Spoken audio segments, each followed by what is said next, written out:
Javier Milei y Martín Tetaz tienen algunas cosas en común. Por un lado, ambos son economistas. Por el otro, están aspirando a ocupar un lugar en el Congreso de la Nación. Otra de las cosas que tienen en común es que ambos llevan como bandera la lucha contra la inflación. Milei hace rato que viene insistiendo que su fórmula para terminar con la inflación en la Argentina es eliminar el Banco Central. Y Martín Tetaz recientemente ha sido muy insistente sobre la necesidad de quitarle la maquinita de hacer billetes a la política. ¿Cuán diferentes son estas propuestas? ¿Habrá algo en común? A continuación vamos a analizar brevemente cada una y vamos a enfatizar sobre todo aquello que ambas tienen en común y cuántos son de diferentes respecto de las propuestas que están en otros espacios políticos. Más concretamente, en el kirchnerismo que hoy gobierna. Veamos lo que Javier Milei dice sobre el Banco Central. Y en el plano monetario, para eliminar la inflación directamente, hacer volar el Banco Central. Gasto público es una categoría grande. ¿De dónde sacás puntualmente? Perdón, Bien. pero hacer volar el Banco Central, ¿qué significa? Eliminarlo. Eliminarlo. ¿Existe algún... Una forma gráfica de comprender esto es ver el siguiente fragmento. El Banco Central, el sueño de Milei, lo vamos a hacer Milei, posible. Él quiere... esto va a ser una sesión de terapia para ti. Él quiere cerrar, pero quiere cerrar el Banco Central. Es un sueño, pero con tranquilidad, Milei. Tranquilo, con tranquilidad. Simple. Cuidado, chicos, córranse. Pará. No, pará, cuidado. No, cuidado. Pará, acá, pará. Pará. Bueno, basta. Pará. Ahí está. Interesante, ¿no? ¿Qué dice ahora Martín Tetaz sobre cómo resolver el problema de la inflación? Y van a seguir emitiendo, vamos a tener el de 100.000. Y van a seguir... Esta es la historia argentina, ¿eh? Lo que estoy mostrando es la historia argentina. El de 500.000 y finalmente terminás el de 1 millón. Hasta que a alguien se le ocurre sacarle los ceros. ¿Cuánto tiempo más vamos a seguir con esto? Entonces necesitamos ponerle un freno, necesitamos recuperar la moneda. Sin moneda no hay crédito, sin moneda no puede haber ahorro, sin moneda dependemos siempre de los dólares y tenemos una dependencia externa formidable, la tenemos que romper. Y es el Congreso el lugar donde la podemos romper, porque le podemos poner límites en el Congreso al presidente, sacarle la maquinita de hacer billetes al presidente. Es una ley, es la Carta Orgánica del Banco Central la que tiene que hacer eso. En otra entrevista sostuvo algo similar. ¿Vieron que podíamos emitir lo que se nos cantaba? ¿Sabe cuánto emitieron hasta ahora? 2,7 billones de pesos. Una bomba, es eso. 2,7 billones, 3 bases monetarias. Una bomba. Lo que había. ¿Qué significa 3 bases monetarias? 3 veces la cantidad de plata que había cuando empezó el año pasado.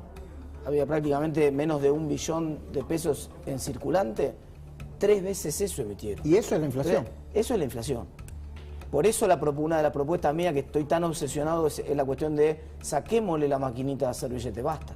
Saquémosle la maquinita de hacer billetes al Banco Central. ¿Sabes cuál es al presidente? No, al presidente. A la política. A la política. Cualquier presidente, radical o... Exacto, y eso es lo importante. Entonces bien, resulta que tenemos dos propuestas para terminar con la inflación en la Argentina. Por un lado, una, que es la de Milei, que dice que hay que cerrar el Banco Central. Por el otro, la de Martín Tetaz, que es la que dice que al Banco Central hay que independizarlo de la política. ¿Hay alguna de estas que haya demostrado tener mejores resultados? Una pregunta que suele surgir frente a la idea de cerrar el Banco Central es ¿qué otro país del mundo tiene un sistema parecido? Y si bien puede parecer difícil encontrar algo así, lo cierto es que no es tan complicado. Hace unos años, de hecho, en un programa de televisión que compartí con el propio Milei, yo sostenía lo siguiente. Porque lo que dice Milei es interesante y te doy dos casos. En la única década que Argentina no tuvo inflación fue en la década de los 90. Y la verdad es que el Banco Central estaba virtualmente eliminado. No tenía ninguna función. Habríamos adoptado de alguna manera el dólar. ¿Sí? Teníamos peso, pero la moneda era el dólar. En Panamá no hay Banco Central y no tienen inflación. Ahora, Ecuador, 0,1 Ecuador. de inflación. Ahora, como decía en ese entonces, cuando la Argentina tuvo la ley de convertibilidad, anuló las funciones que el Banco Central tiene de manipulación de la oferta monetaria. En un sistema como el de la convertibilidad, el Banco Central no tiene la capacidad de modificar la oferta monetaria a discreción, lo que termina generando un sistema en donde la inflación que tenés es la de la moneda que adoptaste como propia. Otro caso que se citaba en esa charla es el caso de Ecuador. Ecuador dolarizó su economía y por tanto eliminó virtualmente su Banco Central. El Banco Central de Ecuador hoy por hoy existe, pero no tiene ningún rol en la política monetaria de ese país. Y otro ejemplo que se puede mencionar es el de toda la zona de los países del euro. Cuando España, Francia, Alemania o Portugal decidieron ingresar al sistema de la moneda común, lo que hicieron fue terminar con sus bancos centrales nacionales. Es cierto que hoy existe, por ejemplo, el Banco de España, pero es muy pequeño el rol que tiene en las decisiones sobre la política monetaria. Lo que se suele defender de un banco central es la posibilidad de tener soberanía monetaria. Y en la zona euro, lo que hicieron los respectivos países que abandonaron su moneda nacional fue abandonar precisamente la soberanía monetaria. En materia de resultados, Argentina con la convertibilidad desapareció la inflación, hoy Ecuador no tiene inflación, y los países del euro también han demostrado tener niveles de inflación muy bajos por un larguísimo periodo de tiempo. Del otro lado está la propuesta de Martín Tetaz. Esta propuesta se basa fundamentalmente en mantener el Banco Central, pero independizarlo de la política con una carta orgánica, es decir, con una ley que restrinja la capacidad del Poder Ejecutivo y también del Poder Legislativo para decidir sobre la política monetaria. Esto también a algunos les puede sonar algo raro o utópico, pero lo cierto es que es un mecanismo que ha funcionado en muchos países de la región, como por ejemplo Chile, Brasil, México o Perú,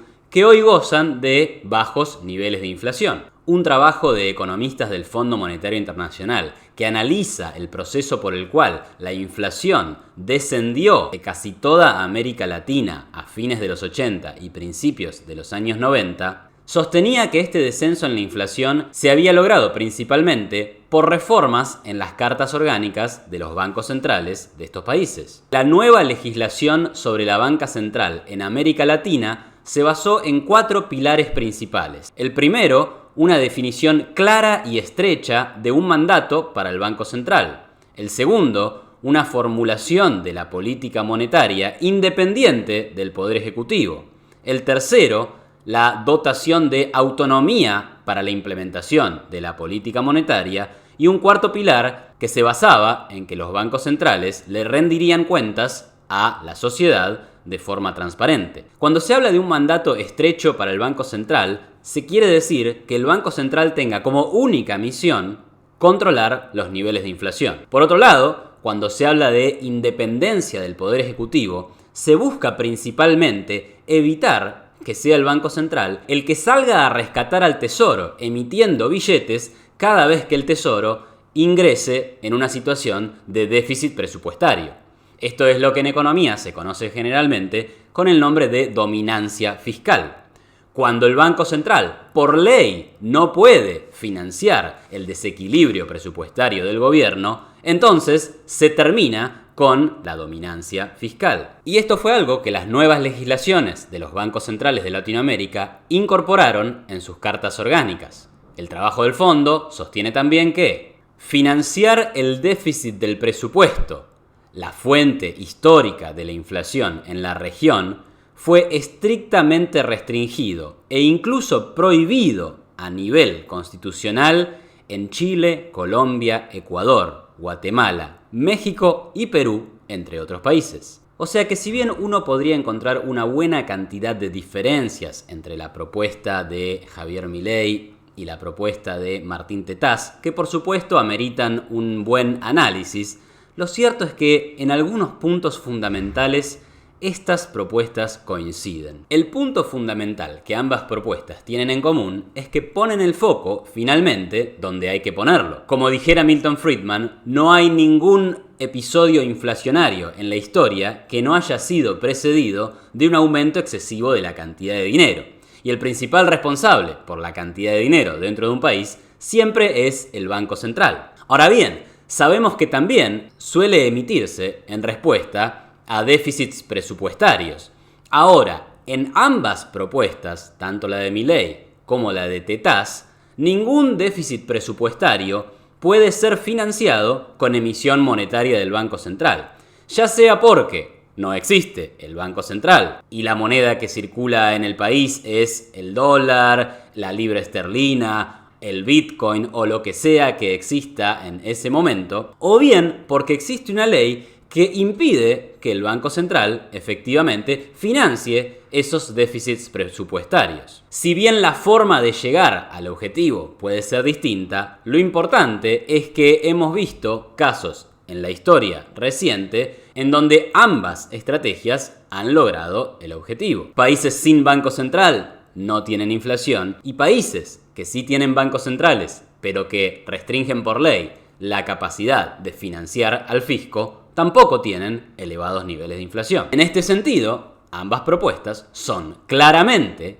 diferentes de lo que sostiene el kirchnerismo. Como decía Martín Tetaz en un fragmento de entrevista que vimos en este mismo video, el gobierno nacional, al mismo tiempo que emitía casi 3 billones de pesos, también sancionaba un montón de normas y regulaciones de control de los precios, suponiendo que de esa forma contiene a la inflación. Si nos metemos en la página web donde el gobierno nacional explica todo lo que ha hecho durante este año y medio de pandemia, vemos que la palabra precios máximos aparece 25 veces repetida en ese sitio web. Y esto responde a que el 20 de marzo del año 2020 se sancionaron precios máximos para alimentos de la canasta básica y productos de primera necesidad. El gobierno decía entonces que el objetivo de esta norma era garantizar el abastecimiento y controlar el abuso de precios durante la emergencia sanitaria. Esta norma, supuestamente de emergencia y transitoria, fue prorrogada por última vez en mayo del año 2021. Otras medidas para contener la inflación pasaron por ejemplo, suspender las exportaciones de carne y ni hablar de las tarifas congeladas o el propio tipo de cambio oficial que cuesta alrededor de 100 pesos, mientras que en el mercado paralelo este anda por la zona de los 180. Entonces, para ir cerrando, las propuestas del gobierno para controlar la inflación han fracasado 1000 veces en el pasado, no solo de la Argentina, sino también en todo el planeta Tierra. Es una bocanada de aire fresco que 2 candidatos a diputados, uno por un partido muy importante y otro por un partido que dice ser abiertamente liberal, sostengan que la inflación se debe resolver con una modificación sustancial del sistema monetario de la Argentina. Antes de cerrar, aclaro aquí que no hemos analizado absolutamente nada más sobre las propuestas de estos 2 candidatos. No hemos analizado qué proponen en materia de gasto público, no hemos analizado qué proponen en materia de déficit fiscal. Solo nos concentramos en la cuestión del Banco Central y tampoco hemos analizado lo que, por ejemplo, Javier Milei sostiene sobre cómo debería reformarse el sistema bancario. Probablemente podamos dedicarle tiempo a eso en algún otro video del futuro. Si te gustó no dejes de compartirlo, comentar, darle me gusta y suscribirte a mi canal. Un saludo y nos vemos en la próxima.